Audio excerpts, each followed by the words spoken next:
Hello दोस्तों, मैं आशीष कुमार अपने YouTube channel Bihar GK tricks में आपका स्वागत करता हूं। आज हम लोग ब्रिटिश शासन का भारतीय अर्थव्यवस्था से संबंधित सभी प्रश्नों को देखेंगे। यदि आप लोगों ने अब तक हमारा channel Bihar GK tricks subscribe नहीं किया है तो इसे सब्सक्राइब कर लें, साथ ही बेल आइकन को जरूर दबाएं। तो आइए वीडियो को स्टार्ट करते हैं। सबसे पहले हम लोग इसके नोट्स को पढ़ेंगे, तो आइए इसके नोट्स को पढ़ते हैं। ब्रिटिश शासन के दौरान भारत में धनिक वर्ग द्वारा भू संपत्ति में निवेश करने को तरजीह दिए जाने के कारण उद्योग का कोई स्वतंत्र विकास नहीं हो सका। 1793 ईस्वी में लॉर्ड कॉर्नवालिस ने भू राजस्व की अस्थायी बंदोबस्त प्रणाली को प्रारंभ किया। इसे इस्तेमारी, जागीरदारी, मालगुजारी एवं बीजवेदारी आदि भिन्न नामों से भी जाना जाता है। यह व्यवस्था बंगाल, बिहार, उड़ीसा तथा उत्तर प्रदेश के वाराणसी तक के क्षेत्र में लागू थी। इसके अंतर्गत समूचे ब्रिटिश भारत के क्षेत्रफल का लगभग 19% हिस्सा शामिल था। इस व्यवस्था के अंतर्गत जमींदारों के एक नए वर्ग को भूस्वामी घोषित कर दिया गया, जिसे भूमि के लगान का 10/11 भाग कंपनी को देना था तथा 1/11 भाग अपनी सेवाओं के लिए अपने पास रखना था। अस्थायी बंदोबस्त के अंतर्गत जमींदार छोटे पूंजीपति थे।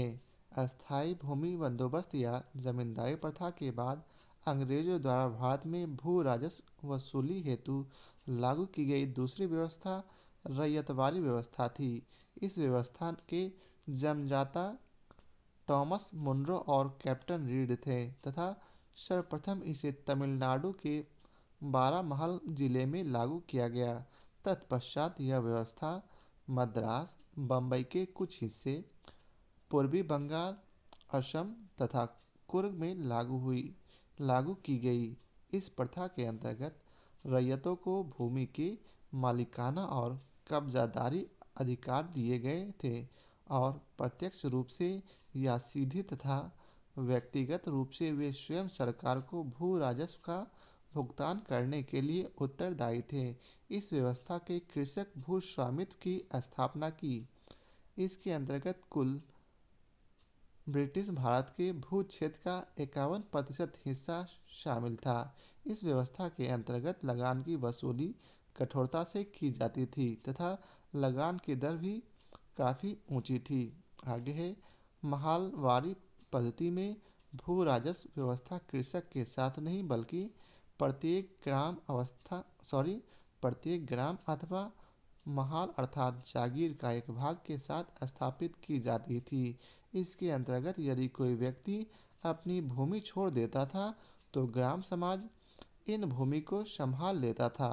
यह ग्राम समाज ही सम्मिलित भूमि तथा अन्य भूमि का स्वामी होता था।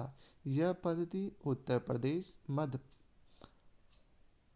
प्रांत तथा पंजाब में कुछ परिवर्तनों के साथ लागू की गई, जिसके अंतर्गत कुछ ब्रिटिश भारत के भू क्षेत्र का 30% हिस्सा शामिल था।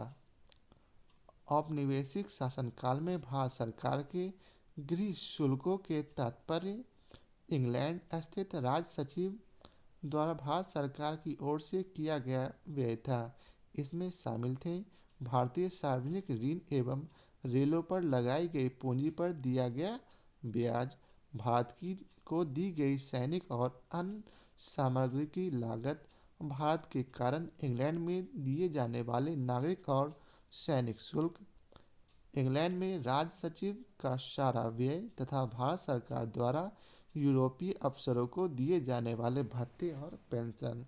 भारत के बाहर हुए युद्धों को लड़ने में अंग्रेजों द्वारा प्रयोग में लाई जाने वाली निधि गृह शुल्कों पर भारित नहीं थी। ब्रिटिश काल में इम्पीरियल प्रेफरेंस शब्दावली का प्रयोग भारत में ब्रिटिश आयातों पर दी गई विशेष रियायतों के लिए किया जाता था। इसके तहत भारत में ब्रिटिश आयातों पर नाममात्र का शुल्क लगता था, जबकि भारत के निर्यातों पर ब्रिटिश में भारी शुल्क लगाया जाता था। धन के बहिर्गमन या अफवाह की राष्ट्रवादी परिभाषा का तात्पर्य भारत से धन, संपत्ति एवं माल का इंग्लैंड में हस्तांतरण था, जिसके बदले में भारत को इसके समतुल्य कोई भी आर्थिक, वाणिज्यिक या भौतिक प्रतिलाभ नहीं होता था। दादा भाई नौरोजी धन के बहिर्गमन के सिद्धांत के सबसे पहले और सर्वाधिक प्रखर प्रतिपादक थे। उन्होंने अपने लेखों एवं पुस्तकों इंग्लैंड डेब्ट to India, poverty and un British rule in India, the bonds and means of India तथा on the commerce of India के माध्यम से अपने अपवाद सिद्धांत का प्रतिपादन किया। रमेश चंद्र दत्त ने भी धन के बहिर्गमन के सिद्धांत पर बल दिया। उन्होंने अपने लेख इकोनॉमिक हिस्ट्री ऑफ इंडिया में यह मत प्रकट किया था कि सकल राजस्व का आधा भाग प्रतिवर्ष भारत से बाहर चला जाता है।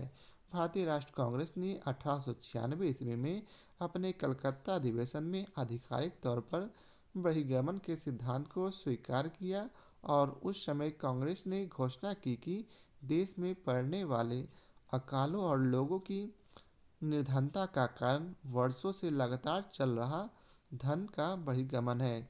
सर सैयद अहमद खां ब्रिटिश शासन के प्रति वफादार थे और मुस्लिम समाज का विकास वे भारत में आंग्ल सत्ता के बने रहने में ही संभव मानते थे। अतः वे दादा भाई नौरोजी के उत्सारण सिद्धांत में विश्वास नहीं करते थे।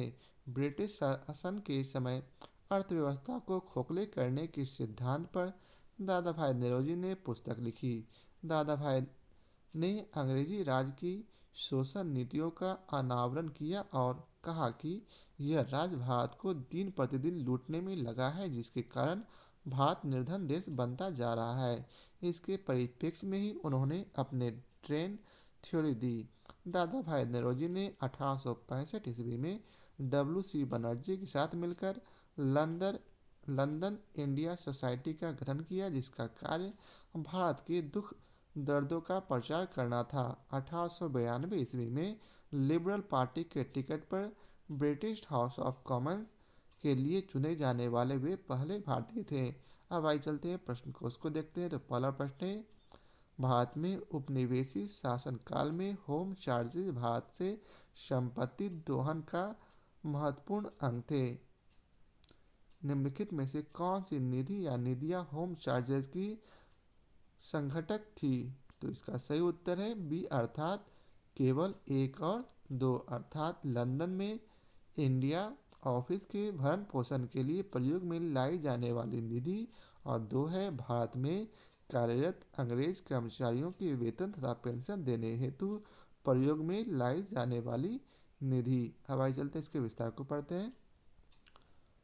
औपनिवेशिक शासनकाल में भारत सरकार के गृह शुल्कों के से तात्पर्य इंग्लैंड स्थित राज सचिव द्वारा भारत सरकार की ओर से किया गया व्यय था। इसमें शामिल थे भारतीय सार्वजनिक ऋण एवं रेलों पर लगाई गई पूंजी पर दिया गया ब्याज, भारत को दी गई सैनिक और अन्य सामग्री की लागत, भारत के कारण इंग्लैंड में दिए जाने वाले नागरिक और सैनिक शुल्क, इंग्लैंड में राज सचिव का सारा व्यय तथा भारत सरकार द्वारा यूरोपीय अफसरों को दिए जाने वाले भत्ते और पेंशन, भारत के बाहर हुए युद्धों को लड़ने में अंग्रेजों द्वारा प्रयोग में लाए जाने वाले निधि गृह शुल्कों पर भारित नहीं थी। अतः विकल्प बी अभिष्ट उत्तर होगा। अगला प्रश्न है, शब्द इम्पीरियल प्रेफरेंस का प्रयोग किया जाता था। तो इसका उत्तर है ए, अर्थात भारत में ब्रिटिश आयातों पर दी गई विशेष रियायतों के लिए। अब आइए चलते हैं इसके विस्तार को पढ़ते हैं। ब्रिटिश काल में इम्पीरियल प्रेफरेंस शब्दावली का प्रयोग भारत में ब्रिटिश आयातों पर दी गई विशेष रियायतों के लिए किया जाता था। अगला प्रश्न है, ब्रिटिश शासन के दौरान भारत में उद्योगों का कोई स्वतंत्र विकास नहीं हुआ, इसका कारण था? तो इसका उत्तर है डी, धनिक वर्ग द्वारा भू संपत्ति में निवेश करने को तरजीह दिया जाना। अगला प्रश्न इसके विस्तार को पढ़ते हैं। ब्रिटिश शासन के दौरान भारत में धनिक वर्ग द्वारा भू संपत्ति में निवेश करने को वरीयता दिए जाने के कारण उद्योग का कोई स्वतंत्र विकास नहीं हो सका। अगला प्रश्न है, इस्तेमारी बंदोबस्त किसने लागू किया? तो इसका उत्तर है सी, लॉर्ड कॉर्नवालिस ने। 1793 ईस्वी में लॉर्ड कॉर्नवालिस ने भू राजस्व की अस्थायी बंदोबस्त प्रणाली का प्रारंभ किया। इसे इस्तमरारी, जागीरदारी, मालगुजारी एवं विसवेदारी आदि भिन्न भिन्न नामों से भी जाना जाता है। यह व्यवस्था बंगाल, बिहार, उड़ीसा तथा उत्तर प्रदेश के वाराणसी तक के क्षेत्र में लागू थी। इसके अंतर्गत समूचे ब्रिटिश भारत के क्षेत्रफल का लगभग 19% हिस्सा शामिल था। इस व्यवस्था के अंतर्गत जमींदारों के एक नए वर्ग को भूस्वामी घोषित कर दिया गया, जिसे भूमि के लगान का 10/11वां भाग कंपनी को देना था तथा 1/11 भाग अपनी सेवाओं के लिए अपने पास रखना था। अस्थायी बंदोबस्त के अंतर्गत जमींदार छोटे पूंजीपति थे। अगला प्रश्न है, किसके प्रशासन काल में अस्थायी बंदोबस्त प्रारंभ किया गया था? तो इसका उत्तर है बी, अर्थात लॉर्ड कॉर्नवालिस। अब आइए चलते हैं इसके विस्तार को पढ़ते हैं। उपयुक्त प्रश्न की व्याख्या देखें। अगला प्रश्न है, अस्थायी बंदोबस्त किसने किया गया?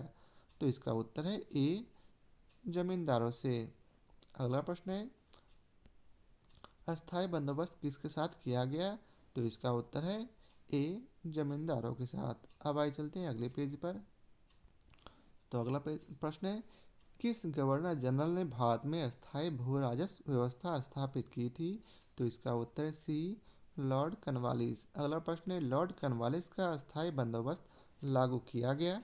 तो इसका उत्तर है डी, 1793 ईस्वी में।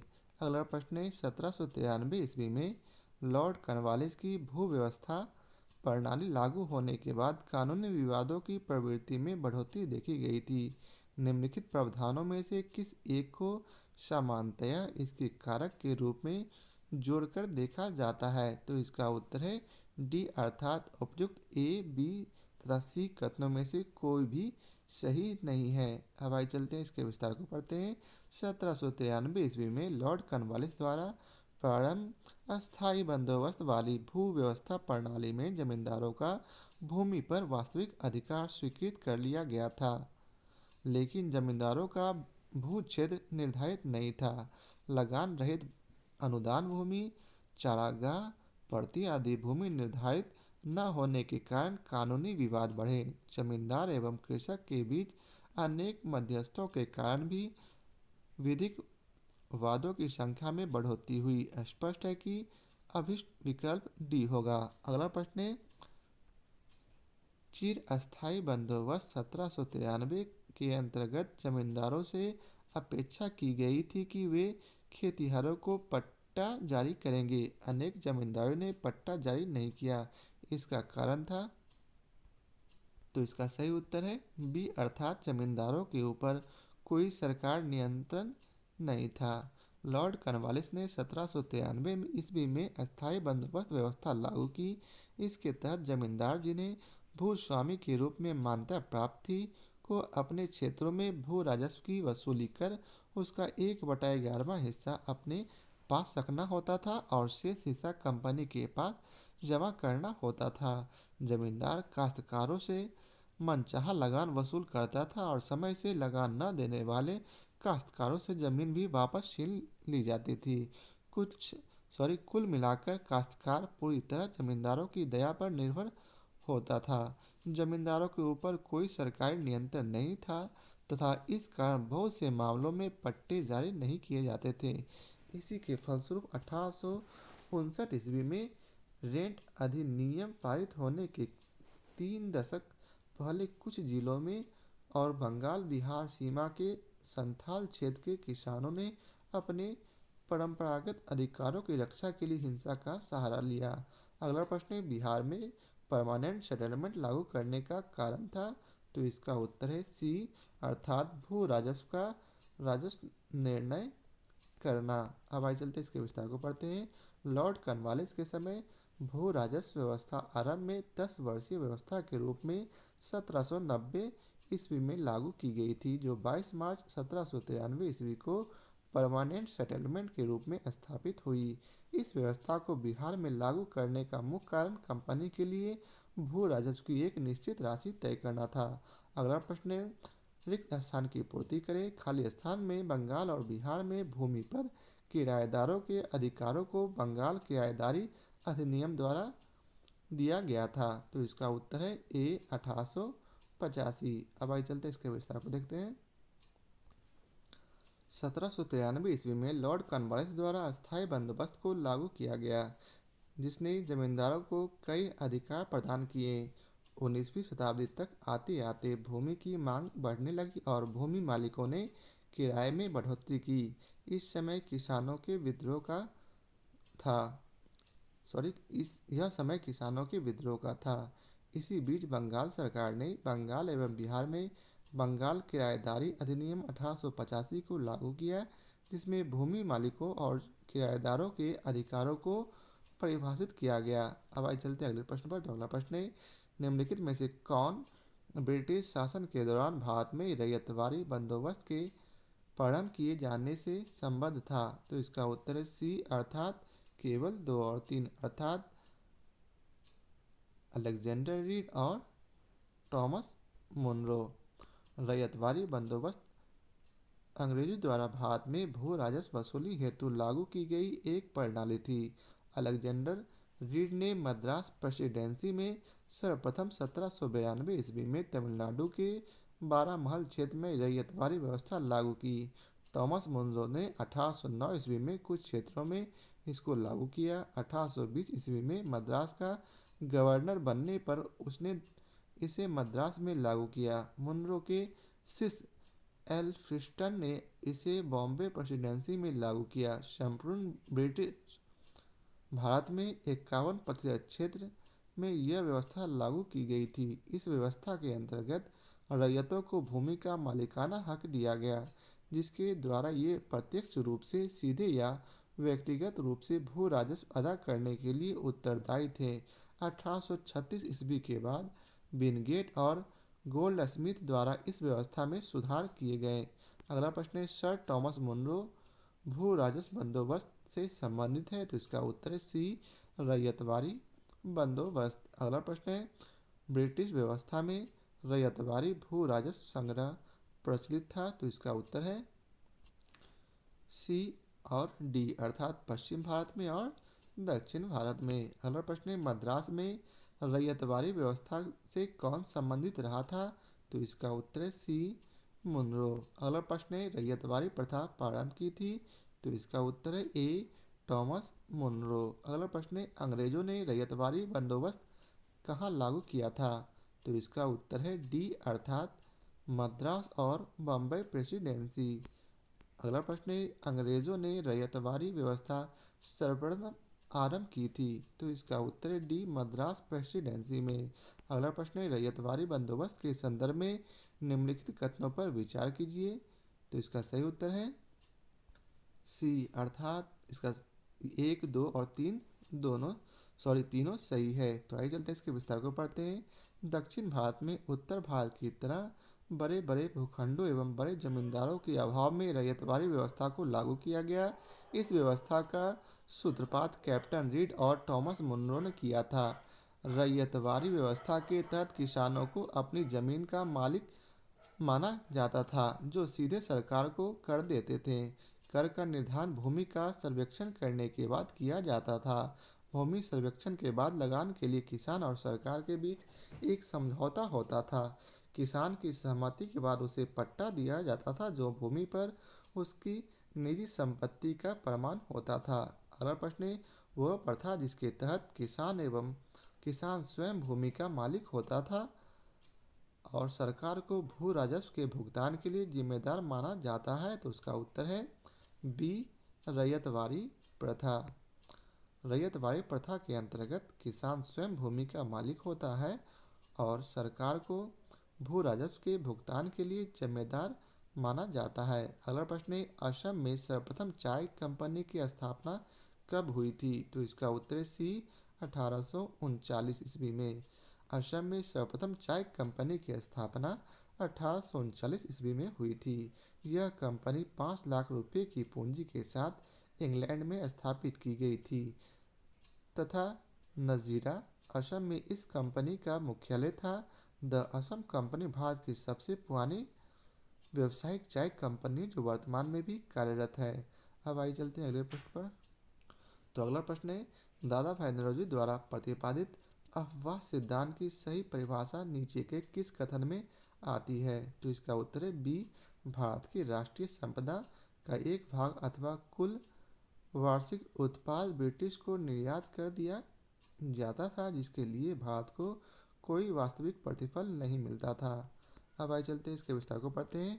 धन के बहिर्गमन या अफवाह की राष्ट्रवादी परिभाषा का तात्पर्य भारत से धन संपत्ति एवं माल का इंग्लैंड में हस्तांतरण था, जिसके बदले में भारत को इसके समतुल्य कोई भी आर्थिक, वाणिज्यिक या भौतिक प्रतिलाभ नहीं होता था।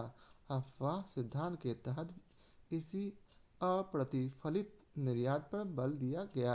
दादा भाई नौरोजी धन के बहिर्गमन के सिद्धांत के सबसे पहले और सर्वाधिक प्रखर प्रतिपादक थे। उन्होंने अपने लेखों एवं पुस्तकों England debt to India, property and un British rule in India, the wines and means of India तथा on the commerce of India के माध्यम से अपने अफवाह सिद्धांत का प्रतिपादन किया।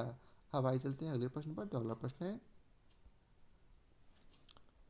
निम्न में से किसके निकास के सिद्धांत का प्रतिपादन किया था? तो इसका उत्तर है ए, दादा भाई नौरोजी। अगला प्रश्न है, अंग्रेजों के शासनकाल में भारत के आर्थिक दोहन के सिद्धांत को किसने प्रतिपादित किया? तो इसका उत्तर है डी, दादा भाई नौरोजी। अब आइए चलते हैं अगले प्रश्न पर।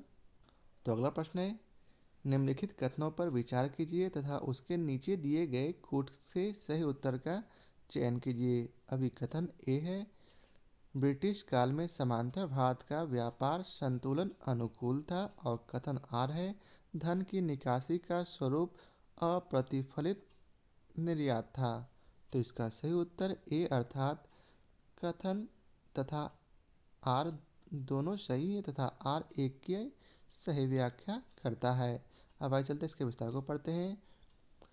बहिर्गमन अथवा निकासी की राष्ट्रवादी परिभाषा का तात्पर्य भारत से धन संपत्ति एवं माल का इंग्लैंड में हस्तांतरण था, जिसके बदले में भारत को इसके समतुल्य कोई भी आर्थिक, वाणिज्यिक या प्रतिलाभ नहीं होता था। ब्रिटिश काल में समांतर भारत का व्यापार संतुलन अनुकूल था, क्योंकि इस दौरान आयात की तुलना में अधिक निर्यात होता था। ब्रिटिश इंडिया कंपनी के धन निष्कासन के स्रोत थे व्यापारिक एकाधिकार से प्राप्त लाभ, कंपनी के कर्मचारियों के वेतन एवं पेंशन, कंपनियों के निवेशकों को दिया जाने वाला लाभांश आदि। कंपनी द्वारा जो पैसा इंग्लैंड भेजा जाता था, वही पैसा पुनः भारत में विदेशी ऋण तथा पूंजी निवेश के रूप में प्राप्त होता था, परंतु इस पूंजी निवेश का उद्देश्य देश का विकास नहीं बल्कि भारतीय साधनों का अधिकाधिक शोषण था। 1813 ईस्वी के पश्चात इस आर्थिक निकास ने अप्रतिफल निर्यात का रूप धारण कर लिया। वर्ष 1914 के पहले भारत में अंग्रेजी पूंजी निवेश केवल उन आर्थिक ऊपरी साधनों के में लगाए गए जैसे रेलवे, सड़क, व्यापारिक जहाज तथा खनिज उद्योग एवं वित्तीय संस्थाओं में, जो अंग्रेज उद्योग के अनुपूरक थे और इनमें भारतीय औद्योगिक विकास के लिए कोई स्थान नहीं था। दादा भाई नौरोजी ने धन के निकास को अनिष्टों का अनिष्ट की संज्ञा दी और इसे भारत की निर्धनता का मुख्य कारण बताया। अतः स्पष्ट है कि ए तथा आर दोनों सही हैं तथा आर ए की सही व्याख्या है। अब आइए चलते अगले प्रश्न पर। तो अगला प्रश्न है, निम्नलिखित में से कौन भारत में उपनिवेशवाद का या के आर्थिक आलोचक थे? तो इसका सही उत्तर है ये सभी अर्थात दादा भाई नौरोजी, दूसरा है जी सुब्रमण्यम अय्यर और सी आर सी दत्त। अब आइए चलते इसके विस्तार को पढ़ते हैं।